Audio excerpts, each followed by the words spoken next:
I'd like to for a couple of them have hung around a bit long to see what will happen with the new manager. But it is what it is. It's standard for this level of football, I guess.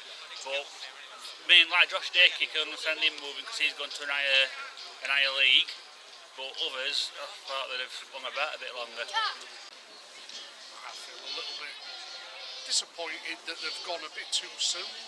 Maybe get new manager a bit of a chance, and then move on if you don't like that. But at least give us a chance. Yeah, same as Matt really, but some of the short notice ones as well, like, it's closer to home, but Luke yesterday could have maybe done it on Monday, or there's, 5 this week, is it? Yeah, quite a few, a couple last week. Give them a chance, see what they can do. Yeah, it happens. Players come and go. They come with a manager, they go with a manager, but they don't always go where the manager goes. You know what I mean? Yeah.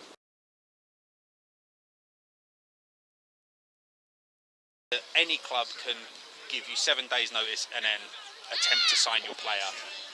Is that a rule that needs looking at, do you think? Yeah, I don't really like that. It's not. You're supposed to follow the pyramid, grassroots football, and all that sort of stuff. It takes time to sign players on, but they should have windows like the big. This is a big level of football for us fans. There shouldn't be just 7 days and you're gone. So for me, I think something needs to change there. It does create the situation whereby you can be second bottom of the league as we are, paying a player X amount of money, and then they score a hat trick or keep a clean sheet or do something amazing, and next week they're not playing for you. Does that seem right? No, not really. Don't sit well.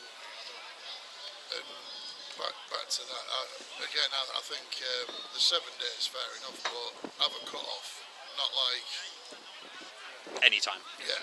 So if you sign, as a proposal then, if you was to sign in the summer, you're there till January at least. If you sign in January, there to the end of the season at least. We all know football has. It could probably do a change because we're having that rule in place. You've got the danger of you losing, like we have done, 8 or 9 players at a time. I mean, yeah, we could go and sign 8 or 9 players from a different club, but I think this might need looking at. As for the 7 days notice, no, they're not on contract. They can do as they like. They can just say, I don't want to play for you anymore, and go. There's nothing a manager can do at this level. So that's what they can do, but does it make it right? Does a rule need looking at? If a player wants to go to another team, yeah, the 7 days has to be put in. It gives you a chance to have a go at the player to see if he really does want to stay with you or go to another team, not just wander off. But what's the point in signing if you can leave next week? Well, this is it. There have been players who sign in pre-season for a team, don't ever play for them, and then move to somewhere else. I mean, it might need something put in place where you've got like a 2 or 3 month minimum before you can move again and do it that way. Looking at this 7-day rule then, what I'm trying to get at is that you could have a player who signs for a club in July and a week later hasn't played a single pre-season game and signs for someone else, plays 1 game, then signs for someone else, and so on and so forth, and by the end of the season he's played for half the league. I think there's a rule states that can't do that. They can only play for so many teams. Okay.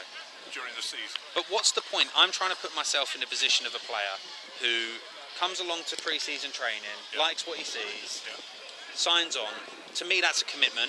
You're making a commitment to that club, to them fans who pay their money, and then suddenly you change your mind and off you go. There's no such thing as loyalty. There is with some. Some have been here for years, years, and enjoyed themselves. Others have come for the money. So a player can sign, things aren't going very well, so they leave. The only people that get left behind are the fans and the volunteers and the committee of that club. And we're second bottom from the league, so we could get relegated, but the players that inverted commas, got us Got us into that relegated position in the first place. are not here. Because they've got. They're off somewhere else. We go down.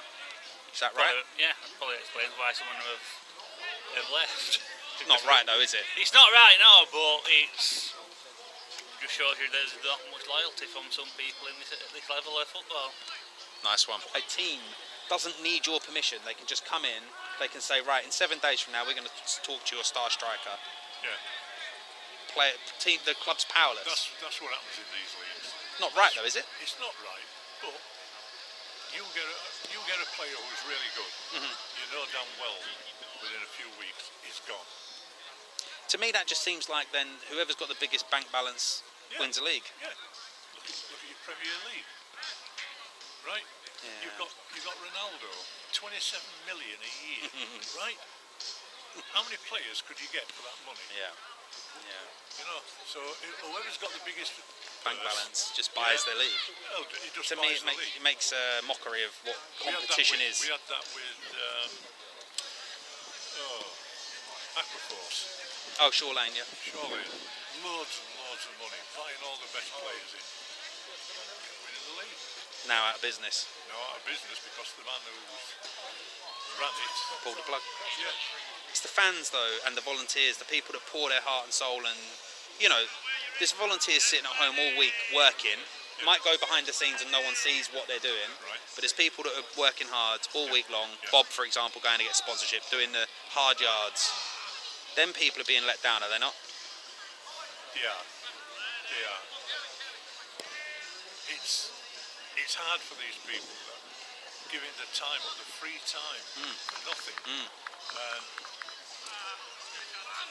suddenly you find yourself at the bottom of the league, and goodbye. All the players are off. Walk away because they're not. Some of them are just there for the. I mean, you've sponsored. I mean, it was Scully, right? So I mean, he's still here, so fair play to him. But you've put your own hard-earned money in to sponsor a player. I mean, I don't think there's any bigger sign of appreciation to a player. It's a big compliment, isn't it, for you to put your money down and say, "I'm sponsoring you." Let's put it this way, I've sponsored players at the beginning of the season, and halfway through, that money has gone to another player because the first one is gone. Yeah. So I'll just move the money on. It's not right. It's not right. Doesn't seem You right. sponsor a player because you like the player, And then and there you go. they get standing ovations when they lose because we appreciate their effort, and they do put in effort. And we have to make that point. But then they, you know, it seems like a shrug of the shoulders, and we're second bottom. We're not really doing very well here. We're off. Yeah. Thanks. Football. Cheers. It's called football, I'm afraid, and that's what And on that note, quite right. Well done, Graham. Well played. Cheers for that.